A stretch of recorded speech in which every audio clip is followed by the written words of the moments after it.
बिस्मिल्लाहिर्रहमानिर्रहीम। Human digestive system के disorders में जो दूसरी बीमारी है कॉन्स्टिपेशन, कब्ज़, उसको हम इस वीडियो में कवर करने जा रहे हैं। जो दूसरी बीमारी है ह्यूमन डाइजेस्टिव सिस्टम के डिसऑर्डर में, वो है जी कॉन्स्टिपेशन। अच्छा, ये कॉन्स्टिपेशन होता क्या है? जब जो हमने खुराक कंज्यूम की है, इसको एक प्रॉपर टाइम के बाद, ख़ास इंटरवल्स के बाद इसको जिस्म से ख़ारिज हो जाना चाहिए था। अगर ये उन इंटरवल्स पर, उन रेगुलर इंटरवल्स पर, उस ख़ास टाइम के बाद ये फीसिस हमारी बॉडी से नहीं निकल रहा, तो ये सूरत हाल कहलाती है कॉन्स्टिपेशन। यानी पखाना मुनासिब वक्त पर निकल जाना चाहिए था, अगर वो नहीं निकल रहा तो ये कॉन्स्टिपेशन है। ठीक है, ये होता किस वजह से है? ये अगर हमारी खुराक में जो फाइबर का अंसर है ये कम है, तो इस वजह से ये हो सकती है। फिर यह है कि अगर हम पानी नहीं कंज्यूम कर रहे, पानी नहीं सही मुनासिब मिकदार में पी रहे, डिहाइड्रेशन का शिकार है, तो इससे भी ये हो सकता है। उसके अलावा अगर हमारी लाइफ ऐसी है कि हम फिज़िकल एक्टिविटी नहीं करते, लैक ऑफ फिज़िकल एक्टिविटी, एक ही जगह पर बैठे रहना, कोई जिस्मानी मुशक्क़त ना करना, इस वजह से भी कब्ज़ हो सकती है। फिर यह है कि कोई ख़ास अद्वियात इस्तेमाल कर रहा है वो इंसान, तो उस वजह से हो सकती है। या फिर कोई दूसरी बीमारी भी इसकी वजह हो सकती है। ठीक है, कब्ज़ किसी दूसरी बीमारी की भी वजह से कॉन्स्टिपेशन हो सकती है। अच्छा, पता कैसे लगेगा? क्या सिम्टम्स हैं, क्या इलामात है कि इस इंसान को कॉन्स्टिपेशन हो गई है? ये कि उसको जो बाउल मूवमेंट है, यानी जो पखाना आने की मिकदार है, जो तादाद है, वो एक हफ्ते में 3 दफ़ा से भी कम हो जाए, तो फिर हम उसको कहते हैं कि इसको कॉन्स्टिपेशन हो गई है। कि अगर उसको एक हफ्ते में 3 दफ़ा से भी कम जो है उसकी बाउल मूवमेंट होती है, यानी उसको पखाना आता है, तो अब इस इंसान को कब्ज़ है। इसके अलावा इसकी अलामत ये है कि जब पखाना आता है तो बहुत सख्त और खुश्क किस्म का होता है, बड़ी मुश्किल तकलीफ़ होती है, नहीं उसको बाउल पास करने में, स्टूल पास करने में ना, तो उसको बहुत ज़्यादा मुशक्क़त का सामना करना पड़ता है, तो भी हम इसको कब्ज़ कहेंगे। इसके अलावा अगर एब्डोमिनल डिस्कम्फर्ट या ब्लोटिंग, ये है कि पेट के अंदर बहुत ज़्यादा तकलीफ़ होती है या पेट फूल जाता है, तो ये भी कब्ज़ की अलामत होती है।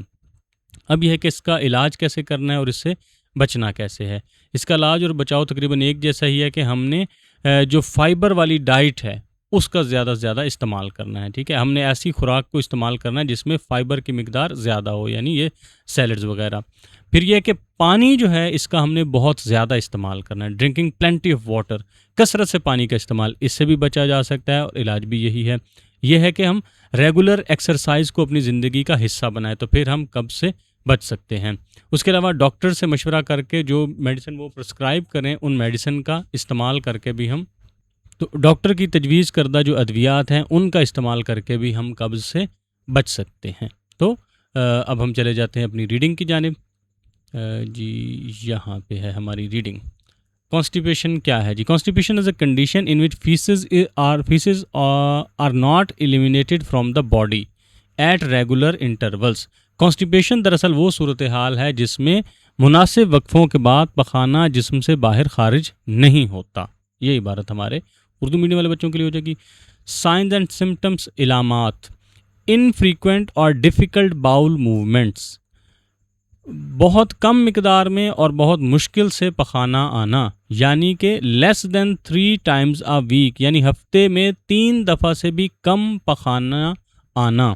ठीक है, ये हो जाएगा इसकी अलामत। हार्ड एंड ड्राई स्टूल्स, खुश्क और सख्त पखाने का इखराज। एब्डोमिनल डिस्कम्फर्ट और ब्लोटिंग, पेट के अंदर तकलीफ होना या पेट का फूल जाना, are the symptoms of constipation. ये तमाम कब्ज़ की अलामात हैं। ठीक है, ये सारी कॉन्स्टिपेशन की अलामात हैं। अब हम उर्दू मीडियम वाले बच्चों के लिए एक दफ़ा दोहरा दें कि वो इसको कैसे लिखेंगे। अलामात, बहुत कम और मुश्किल से पखाना आना, यानी हफ्ते में 3 दफ़ा से भी कम पखाना आना। सख्त और खुश्क पखाना आना, और जी सख्त और खुश्क पखाना आना। पेट के अंदर तकलीफ़ रहना और पेट का फूलना, ये तमाम कब्ज़ की अलामात हैं। ठीक है, अलामात पढ़ ली। अब हम इसकी कॉजेज़ पढ़ लेते हैं। कॉजेज़ हैं जी, lack of fibre in diet, खुराक में फ़ाइबर की कमी होना। डिहाइड्रेशन, पानी का कम इस्तेमाल। लैक ऑफ फिज़िकल एक्टिविटी, जिस्मानी मुशक्क़त का कम होना। सर्टन मेडिसिन्स, बाज़ किस्म की अद्वियात, मिसाल के तौर पर पेन किलर्स और आयरन सप्लीमेंट्स, तकलीफ़ ख़त्म करने वाली अद्वियात या ऐसी अद्वियात जिनमें आयरन की मिकदार ज़्यादा हो।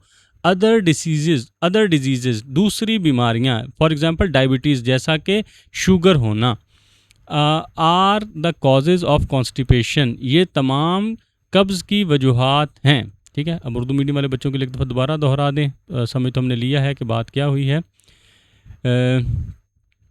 खुराक में फ़ाइबर के अंसर का कम होना, पानी का कम इस्तेमाल, जिस्मानी मुशक्क़त का कम होना, बाज़ किस्म की अद्वियात जैसा कि पेन किलर्स या ऐसी अद्वियात जिनमें आयरन की मिकदार ज़्यादा हो, या आयरन की मिकदार वाले सप्लीमेंट्स, या दूसरी बीमारियां जैसा कि डायबिटीज़, ये तमाम कब्ज़ की वजूहात हो सकती हैं, या ये तमाम कब्ज़ की वजूहात बनती हैं।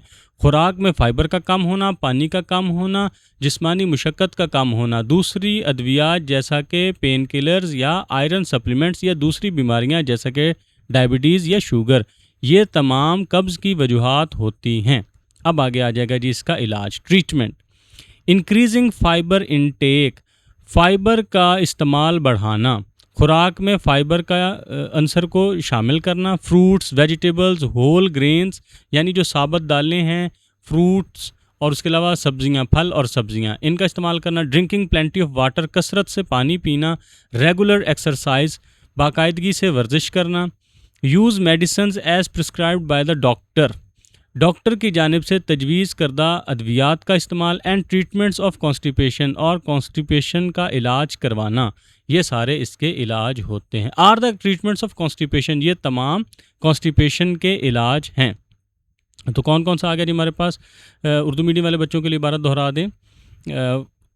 खुराक में फ़ाइबर को शामिल करना, मसलन फलों, सब्जियों और साबित दालों का इस्तेमाल, कसरत से पानी पीना, बाकायदगी से वर्जिश करना, डॉक्टर की तजवीज़ करदा अद्वियात का इस्तेमाल, ये तमाम कॉन्स्टिपेशन के इलाज हैं, या ये तमाम कब्ज़ के इलाज हैं। अब यह है कि हम इनसे बच कैसे सकते हैं, इसका बचाव भी वही है, बचाव की हेडिंग देंगे उर्दू मीडियम वाले बच्चे।